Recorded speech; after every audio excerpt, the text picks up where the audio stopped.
तो hello everyone, और आज की जो वीडियो है ये अपनी पूरी वीडियो होने वाली है अपनी रिप्स के ऊपर। तो रिप्स में क्या होता है, जो एग्जामिनर जो होता है उसके सिर्फ दो ही अपने फेवरेट क्वेश्चन होते हैं। सबसे पहले एटिपिकल और टिपिकल रिप्स में डिफरेंस बता दो, उसके अलावा अपनी रिप का साइड डिटर्मिनेशन कर दो और उसको एनाटॉमिकल पोजीशन में आपको होल्ड करके बता दो। तो सबसे पहले मैं आपको इसका जो है एनाटॉमिकल पोजीशन बताता हूँ।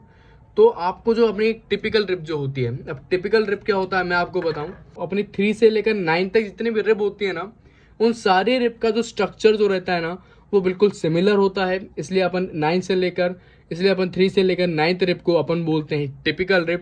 उसके अलावा अपनी 1 to 10, 11 और 12th रिप जो रहती हैं, इन पांचों रिप का स्ट्रक्चर जो होता है ना वो थोड़ा सा डिफरेंट रहता है, वो एक दूसरे के सिमिलर नहीं है, इसलिए अपन इनको बोलते हैं एटिपिकल रिप।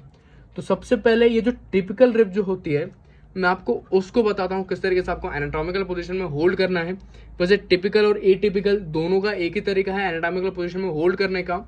तो उसके लिए आपको मैं दो बेसिक ट्रिक बताता हूँ। सबसे पहले क्या होता है, अपना इंटीरियर में ये पूरे रिब है, उसके इंटीरियर में एक प्रेजेंट होता है इंटीरियर एंड और पोस्टीरियर में एक प्रेजेंट होता है पोस्टीरियर एंड। तो आप आइडेंटिफाई कैसे करोगे कि कौन सा पोस्टीरियर एंड है कौन सा इंटीरियर एंड है। तो उसके लिए आपको करना क्या है, इसके पोस्टीरियर एंड में अपने आप एक प्रेजेंट होता है हेड, नेक और यहाँ पे ट्यूबरकल प्रेजेंट है। तो जब भी आपको हेड, नेक और ट्यूबरकल देखने के लिए मिले तो आप उसको क्या करना, उसको आप कर देना पोस्टीरियर साइड में, क्योंकि ये इसका आएगा पोस्टीरियर एंड हो गया। देन अब अपन पता लगाते हैं किस तरीके से आप ये आइडेंटिफाई करोगे कि इसकी अपर बॉर्डर है किसकी लोअर बॉर्डर है। तो क्या होता है, अपना जो रिब है उसकी जो लोअर बॉर्डर जो रहती है वो अपनी बिल्कुल रहती है शार्प। ये आप देख पा रहे हो, ये अपनी बिल्कुल इसकी लोअर बॉर्डर शार्प है। वहीं आप इसकी अपर बॉर्डर देखो तो अपनी शार्प नहीं है, ये अपनी स्मूथ होती है। तो आप इस शार्पेस्ट बॉर्डर के कारण उसकी लोअर बॉर्डर मिल गई, तो आपको इसको लोअर बॉर्डर को करना है नीचे की तरफ, अपर बॉर्डर को ऊपर और पोस्टीरियर सरफेस को पीछे की तरफ पोस्टीरियर में और इंटीरियर को इंटीरियर में। तो एक कुछ इस तरीके से आपको जो है एग्जामिनर को एनाटॉमिकल पोजीशन में होल्ड करके बताना है अपने रिप को। उसके बाद आती है साइड डिटर्मिनेशन की बात। अगर आपने सही तरीके से इसको एनाटॉमिकल पोजीशन में होल्ड कर लिया तो आप इसका साइड डिटर्मिनेशन भी कर सकते हो, क्योंकि ये मेरा देखो लेफ्ट साइड का हैंड है, तो मेरी ये लेफ्ट साइड की जो अपनी रिब हो गई। तो आपको इस तरीके से अपना इसको साइड डिटर्मिनेशन भी करना है। फिर मैं आपको कुछ अपने वाइवा के कुछ क्वेश्चन बताता हूँ जो आपसे मेनली वो पूछ सकता है एग्जामिनर। सबसे पहले वही अपना बेसिक पार्ट कि कितनी अपनी ट्रू रिब्स होती हैं। टोटल अपनी 1st से 7th तक अपनी जो रिब होती है वो अपनी होती है ट्रू रिब, क्योंकि ये डायरेक्टली अपनी स्टर्नम के साथ अटैच होती हैं। उसके अलावा 8, 9 और 10th रिब जो होती हैं वो अपने स्टर्नम के साथ डायरेक्टली अटैच नहीं होती, वो अपनी 7th रिब से अटैच होती हैं अपनी कार्टिलेज से। फिर अपनी 11th और 12th रिब जो होती हैं वो अपनी होती हैं फ्लोटिंग रिब्स।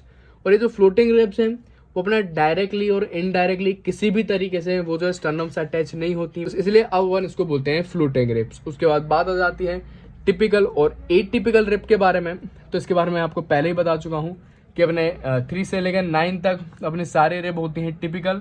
उसके बाद एटिपिकल अपनी होती हैं 1st, 2nd, 10th और 11th और 12th रिब्स। और अगर तुमने एग्जामिनर को उसको सही तरीके से साइड डिटर्मिनेशन कर दिया और एटिपिकल और टिपिकली बता दिया ना, एग्जामिनर उतने में ही खुश हो जाता है, क्योंकि रिप जो है बच्चे छोड़ देते हैं, उसको पढ़ते नहीं है। तो अब अपन बात करते हैं अपने टिपिकल रिप के बारे में। तो जो टिपिकल रिप जो है टोटल मैं आपको पहले ही बता चुका हूँ, इसके दो एंड होते हैं, इंटीरियर में इंटीरियर एंड और इसका पोस्टीरियर में पोस्टीरियर एंड। तो इसका जो इंटीरियर एंड जो है अगर आप देखो ये अपना ओवल और कॉन्केव होता है, और जो इंटीरियर सरफेस जो है वो अपनी स्टर्नम के साथ यहाँ पे आर्टिकुलेट करती है with the help of costal cartilage. उसके बाद अपन आते हैं पोस्टीरियर में। मैं आपको पहले ही बता चुका हूँ, यहाँ पे अपना एक होता है हेड, नेक और यहाँ पे होता है ट्यूबरकल।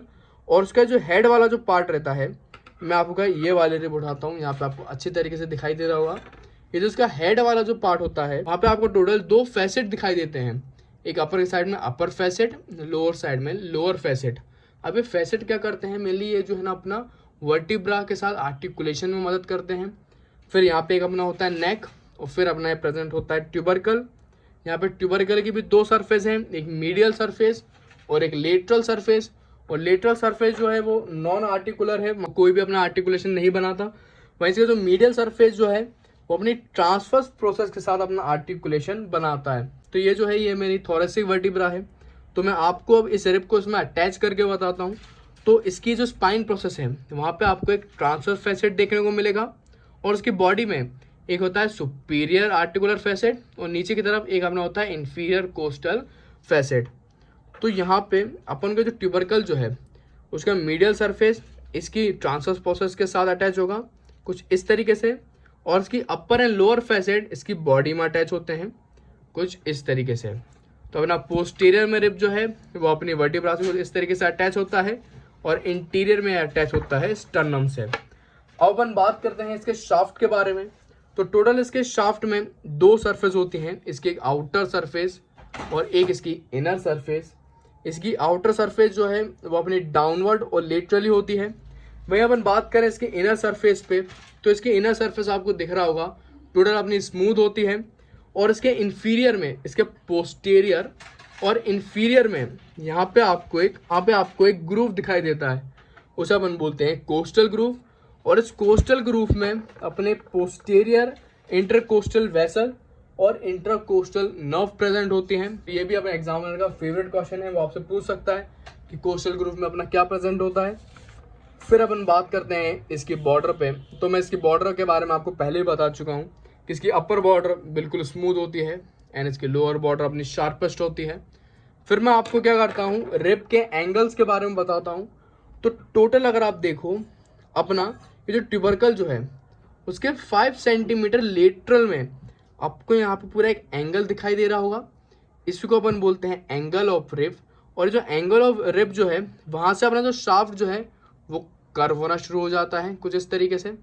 तो ये अपना एंगल है रिब का, और यहाँ से आप देख रहे हो अपना शाफ्ट जो है कर्व हो रहा है।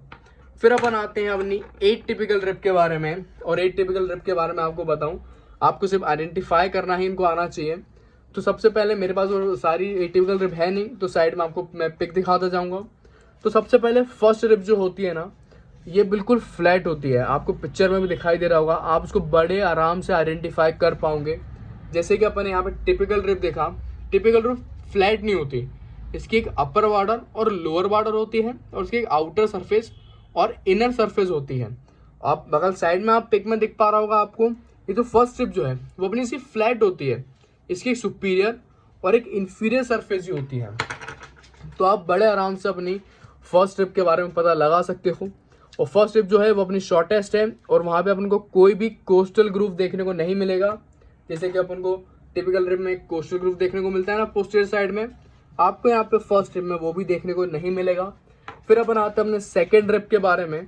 तो सेकेंड रिब जो होती है वो अपने फर्स्ट रिब के ट्वाइस होती है साइज में। उसके अलावा इसका यूनिक फीचर मैं अगर आपको बताऊं, अपने सेकेंड रिब में आपको क्लियर दिख पा रहा होगा, इसकी शाफ्ट के आउटर सरफेस में आपको यहाँ पे एक रफ ट्यूबरकल देखने को मिलता है मिडल में। तो आप इस ट्यूबरकल के कारण अपनी सेकेंड रिब को बड़े आराम से आइडेंटिफाई कर सकते हो। देन अपन अब बात करते हैं अपनी 10th रिब के बारे में। तो अपनी जो 10th रिब जो होती है ना, वो अपनी बिल्कुल टिपिकल रिब की तरह ही होती है। बस फर्क यहाँ पे इतना सा रहता है कि अपनी मेनली जो टिपिकल रिब जो है, अगर आप देखो यहाँ पे अपन को 2 कोस्टल फैसेट देखने को मिलते हैं। यहाँ पे अपना सिंगल फैसेट होता है हेड में। फिर अपन आते हैं अपने 11th और 12th रिब को आइडेंटिफाई करने के लिए। देखो इसका तो बहुत सिंपल ही तरीके से आइडेंटिफाई हो जाती है कि अपनी 12th और 11th रिब जो है वो अपनी फ्लोटिंग रिब होती हैं। तो उसका जो इंटीरियर एंड जो होता है ना, वो अपना बिल्कुल पॉइंटेड होता है। उसके अलावा यहाँ पे कोई भी नेक और ट्यूबरकल देखने को नहीं मिलता है, दोनों चीज़ें इसमें एब्सेंट होती हैं। फिर अगर आपको कभी एग्जामिनर पूछ ले कि 11th और 12th फ्लोटिंग रिब में डिफरेंस बता दो, तो आप डायरेक्ट बोल देना कि 11th रिब में एंगल और कोस्टल ग्रूव जो होते हैं वो अपना पुअरली मार्क्ड होते हैं, और वही 12th रिब में वो बिल्कुल एब्सेंट होते हैं। तो ये पूरा मैंने आपको बता दिया इसका एटिपिकल और टिपिकल के बारे में। और ये पूरे मेरे जो नोट्स हैं ये आप पूरा मेरे इंस्टाग्राम आईडी से डाउनलोड कर सकते हो, उसका लिंक आपको नीचे आई बटन में मिल जाएगा। उसके अलावा मैं सारे वर्टिब्रा और सारे बोन के ऊपर वीडियो पहले ही बना चुका हूँ, वो सारी वीडियो आपको ऊपर आई बटन में मिल जाएगी। वीडियो पसंद आई हो तो वीडियो को लाइक करना। Thanks for watching and keep learning.